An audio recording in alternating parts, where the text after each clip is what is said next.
ये नहीं होता कि सुधाकर आपको यहाँ रोकना चाहेंगे, अपने दर्शकों को बताना चाहेंगे कि प्रधानमंत्री नरेंद्र मोदी इस वक्त घायलों के पास पहुँचे हैं और जो उपचाररत हैं उनसे मुलाकात कर रहे हैं। ये दृश्य हम अपने दर्शकों को बता दें कि प्रधानमंत्री नरेंद्र मोदी ने अहमदाबाद विमान हादसे के जो घायल हैं उनका हालचाल जाना है। प्रधानमंत्री अस्पताल पहुँचे हैं और अस्पताल पहुँचकर घायलों से, डॉक्टर से बात कर रहे हैं। तो ये तस्वीरें आपको दिखा रहे हैं और ये भारतीय मूल के वो नागरिक जो इस विमान में सवार थे और इनकी जान बची है, और अन्य घायल जिनसे प्रधानमंत्री नरेंद्र मोदी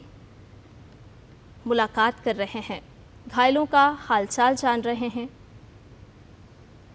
उनके स्वास्थ्य संबंधी जानकारी जुटा रहे हैं। प्रधानमंत्री नरेंद्र मोदी अहमदाबाद विमान हादसे के घायलों का हालचाल जानने के लिए पहुंचे हैं। इससे पहले प्रधानमंत्री ने दुर्घटना स्थल का जायज़ा लिया, बारीकी से वहां का स्थिति का जायज़ा लिया और उसके बाद प्रधानमंत्री सिविल अस्पताल पहुंचे। अहमदाबाद का ये वो सिविल अस्पताल है जहां घायल उपचाररत हैं। और सुधाकर हमारे साथ लगातार बने हुए हैं। सुधाकर, हमने देखा कि प्रधानमंत्री नरेंद्र मोदी अहमदाबाद पहुंचकर पहले उन्होंने दुर्घटना स्थल का जायज़ा लिया और उसके बाद प्रधानमंत्री सिविल अस्पताल पहुंचे हैं, घायलों से मुलाकात कर रहे हैं, उनके हालचाल जान रहे हैं, उनके स्वास्थ्य के बारे में जानकारी ले रहे हैं। हाँ, बिल्कुल। देखिए, हम तस्वीरों में देख सकते हैं कि किस तरह से बहुत करीब जाकर पीएम मोदी एक एक घायल से वो कुशल क्षेम पूछ रहे हैं, जिनकी जान बची है, जिनको इलाज मिल रहा है, उनके कंधे थपथपा कर एक तरह से भरोसा दिलाया है पीएम मोदी ने कि एक तरह से उनका कुशल क्षेम पीएम मोदी ने, और डिटेल अकाउंट उनकी तरफ से भी जाना कि जब वो घटना क्रम हुआ तो वो उस वक्त कहाँ मौजूद थे,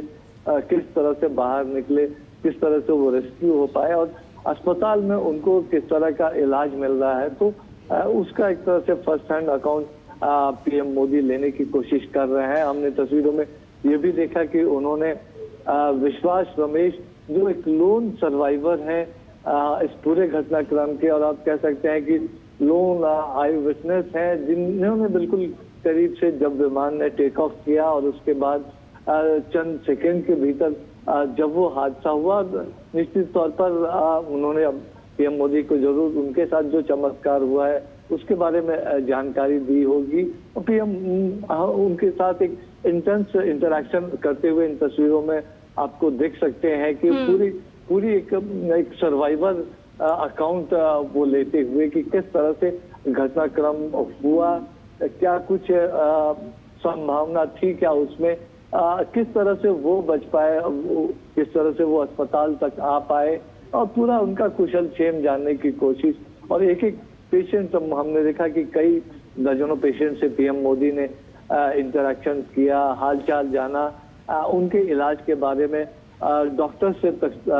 जानकारी उन्होंने हासिल की। निश्चित तौर पर सूत्र ये बता रहे हैं कि जो एक या दो लोग अगर उनको छोड़ दिया जाए जो सीरियस कंडीशंस में, तो ज्यादातर लोग खतरे से बाहर हैं और जल्द ही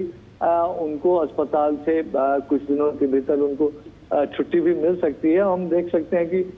कई लोग गंभीर रूप से हालांकि घायल भी नजर आ रहे हैं, गले में उनके वो एक तरह से सपोर्ट देने वाला सिस्टम लगा हुआ है, कई लोगों को हाथ पैर में चोटें आई हैं, कई लोगों को बर्न इंजरी भी हुई है। तो डॉक्टर से भी पीएम मोदी ने एक डिटेल जानकारी ली है। बिल्कुल सुधाकर, हम देख रहे हैं कि डॉक्टर्स भी प्रधानमंत्री को ब्रीफ करते हुए नजर आ रहे हैं और साथ ही साथ जिस संवेदनशीलता की अभी हम बात कर रहे थे, तो ये दृश्य भी साफ तौर पर दिखा रहे हैं कि प्रधानमंत्री उन घायलों से बातचीत कर रहे हैं, उनका कुशल क्षेम जान रहे हैं और उनसे घायलों से बातचीत कर रहे हैं। ये कहीं ना कहीं संवेदनशीलता के साथ साथ एक विश्वास भी जताता है परिजनों के बीच में, जो इस दुख की घड़ी में कहीं ना कहीं प्रभावित हुए हैं। बिल्कुल, हम यही बात कर रहे थे लगातार कि ये आज ये मौका है पूरे देश की तरफ से संवेदनाएं जताने का, पूरे देश की तरफ से खासतौर से अगर इन घायलों की बात करें तो पूरे देश की जो शुभकामनाएं हैं विशेष हैं, तो ये तमाम लोग जल्द से जल्द स्वस्थ हो, तो वो लेकर पीएम मोदी पहुंचे हैं। जरूर अपनी तरफ से भी उन्होंने